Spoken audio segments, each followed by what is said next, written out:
the fact of the matter is that as a civilization, we are perhaps distinguished by 5 important features. Time doesn't allow me to dwell at great length on any of the aspects, but I want to give you an overview. Antiquity. It's a civilization which goes back 5,000 years in a verifiable manner. Continuity. It's a civilization which has seen its ebbs and tides, its highs and lows, but there is a continuous trend across those 5,000 years bringing us till today, and of that moment we are the legatees of a history going back 5,000 years. So there is a continuity. There is in this civilization, at the surface in particular, great diversity. And you can see it everywhere, and especially when a foreigner comes to India, whether it be in cuisine, whether it be in sounds, whether it's in music, whether it's in sartorial choices, whether it's in topography, in terms of languages, there is that diversity, but what that foreigner misses is that underlying that diversity is a great unity. We may have many languages, how many of them are based on Sanskrit? We may have many festivals, most of them fall on the same day, and for the same reason, I don't have time to elaborate on it. And the fourth trait is that there is a process of great assimilation. So you have a civilization which has retained its credibility as an organic whole, much like the cell we talked about just now, but which has been somehow porous to internalizing influences from outside and absorbing them in one mainstream. So you have antiquity. Don't see this as theory. Try to internalize it in your lives because you are the legatees of this civilization. And the fifth element is that amidst all of this, your civilization has seen peaks of great refinement. I cannot illustrate this except by a few random examples, but 600 years before the birth of Christ, there lived a man called Bharat, who wrote a book called the Natya Shastra. 600 years before the birth of Christ, Natya Shastra is not a compendium of the arts. Natya Shastra is in 6,000 Sanskrit shlokas, a meditation on what constitutes aesthetics, rasa, what constitutes the essence of the creative experience. Or let me give you another example, because I want to give you examples of audacious thought. That is what India is. India is a civilization of Maulik Soch, the power of original thought. And that is what will be relevant to a young nation if it wants to really fulfill its tryst with destiny. We are not a nation of pygmies. We should not be one. I'm giving you examples just out of the box when our sages said, thousands of years ago, Ekam Satya, Vipraha Bahuda Vedanti.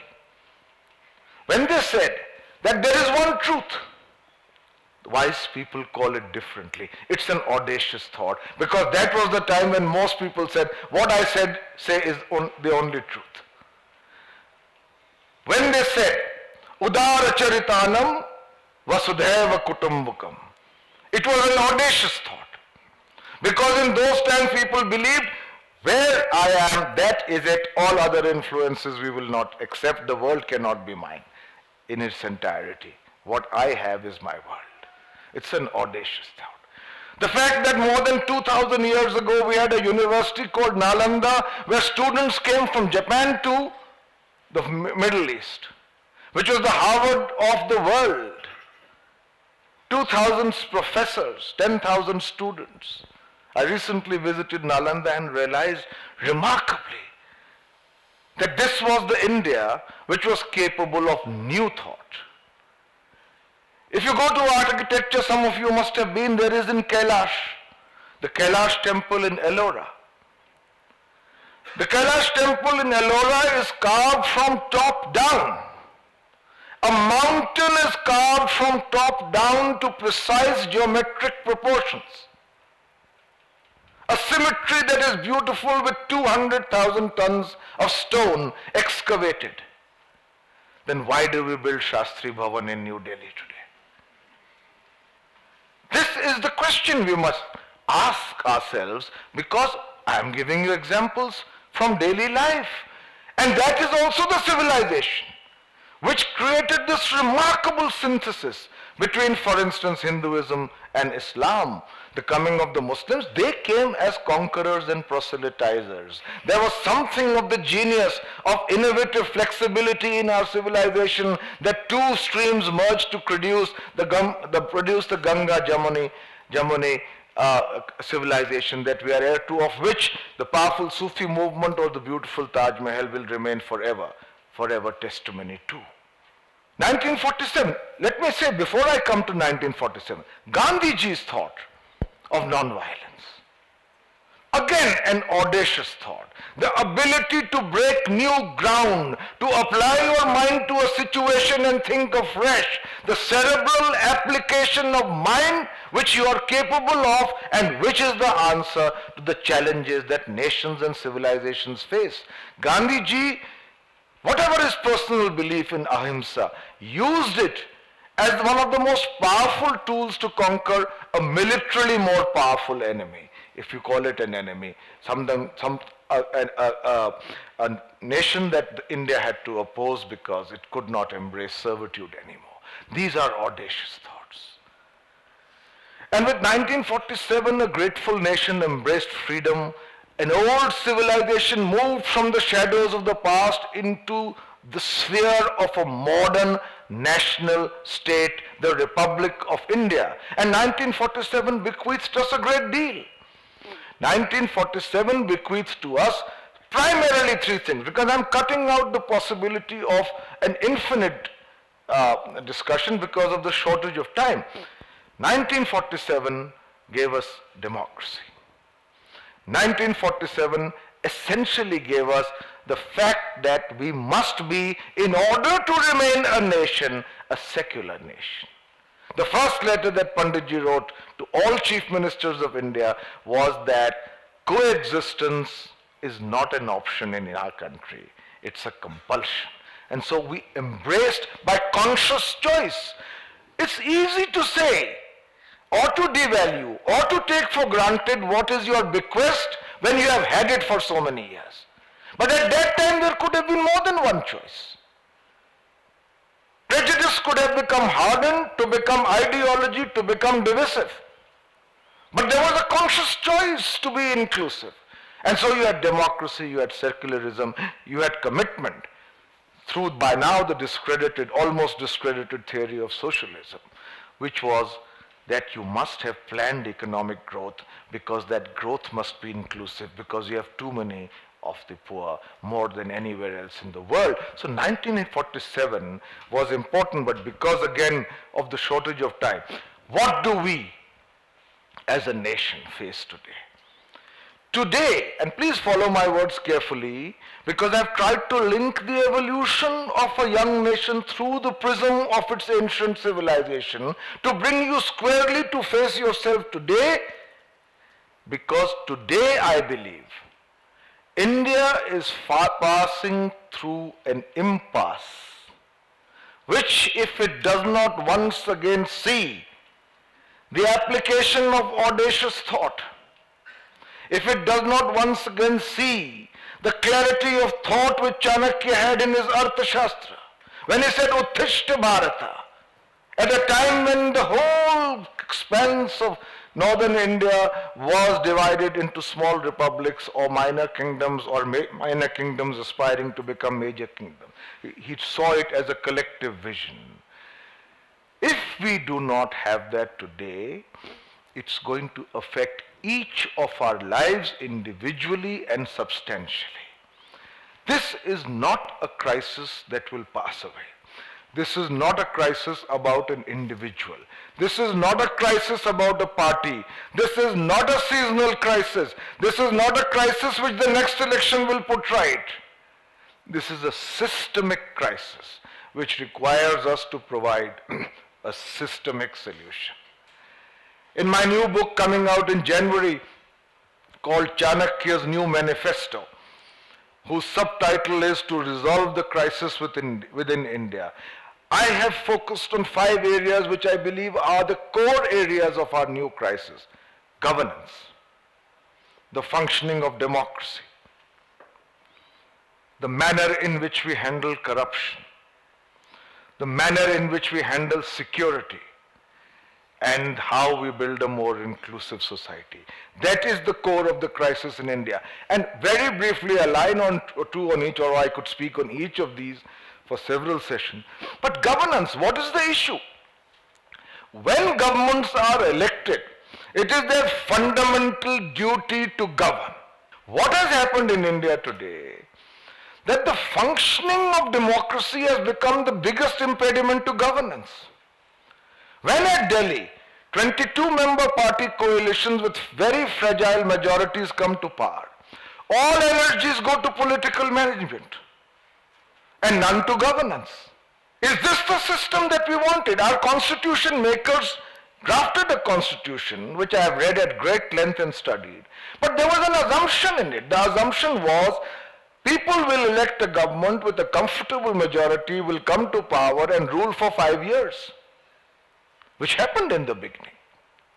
If it doesn't happen today, then we must think how we must tweak the system. We cannot believe that the next election will resolve it, because it's a systemic issue now. So one issue is governance. The second issue is the functioning of democracy. We are the world's largest democracy. We must accept it. I accept it. I'm proud of it. But today what has happened is that under this awning of the world's largest democracy, of which we are proud, the structure of democracy is asphyxiating, is strangulating the spirit of democracy. And I would like you to think, and all of you are familiar with this, the use of money power, electoral malpractice, criminalization of politics. I mean, we are not a banana republic. 30% of the Lok Sabha consists of members of parliament who have criminal records. This is not conjecture, it's verifiable fact. The absence of inner party democracy, the intellectually inert atmosphere in most political parties with a supremo and a flock of followers, absolute leaders, absolute dynasties, absolute subjects, absolute followers. This is not the democracy envisaged by the founding fathers of our constitution. Why do we accept it? The role of dynasties in politics. There is no harm for a child to follow the footsteps of the parent. But there is everything wrong to the axiomatic acceptance that the child will be the next leader of the party.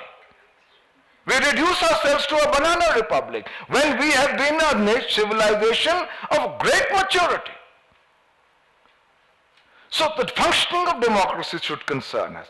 The third aspect is corruption. I mean, today we have run out of ideas on how to handle corruption.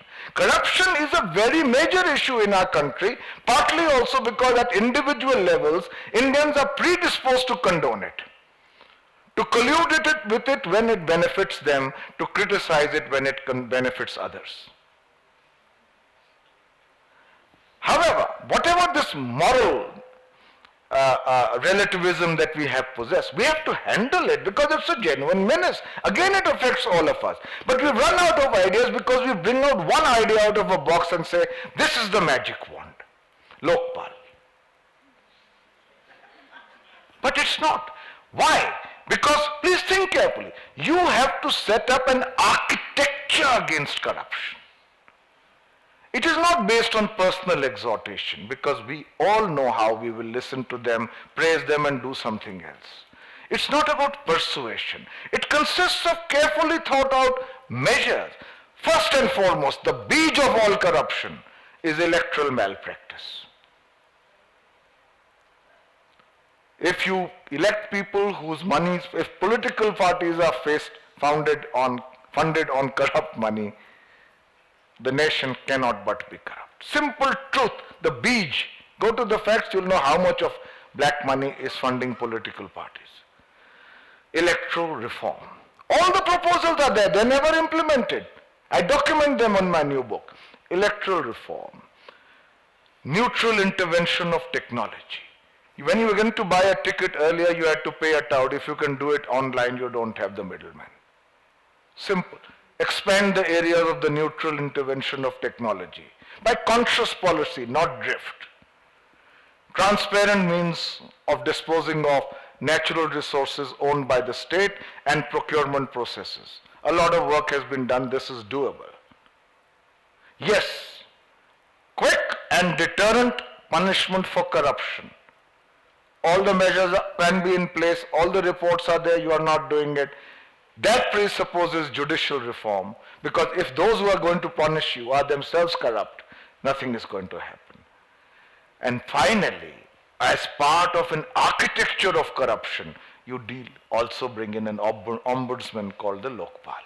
And lastly is the question of inclusive society, because we cannot call ourselves a truly civilized nation when India is the country where you have the largest number of the abjectly poor, you have the largest number of the people who can't read and write, you have the largest number of the malnutrition children.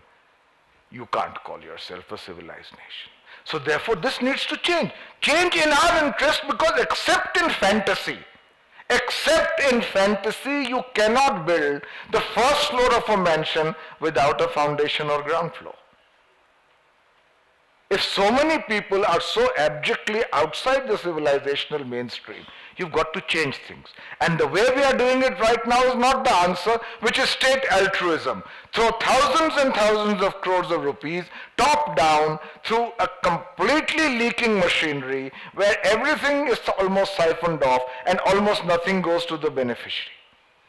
So agriculture can continue to grow at 2% every year for the last 20 years. And 60% of the poorest are in agriculture.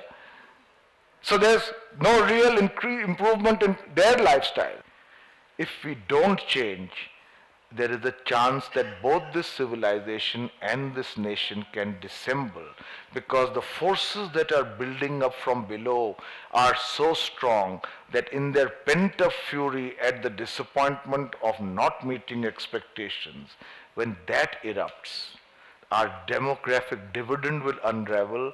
If growth falls below 5%, all of our young will be out on the streets. Change is required, because your future is at stake. Thank you.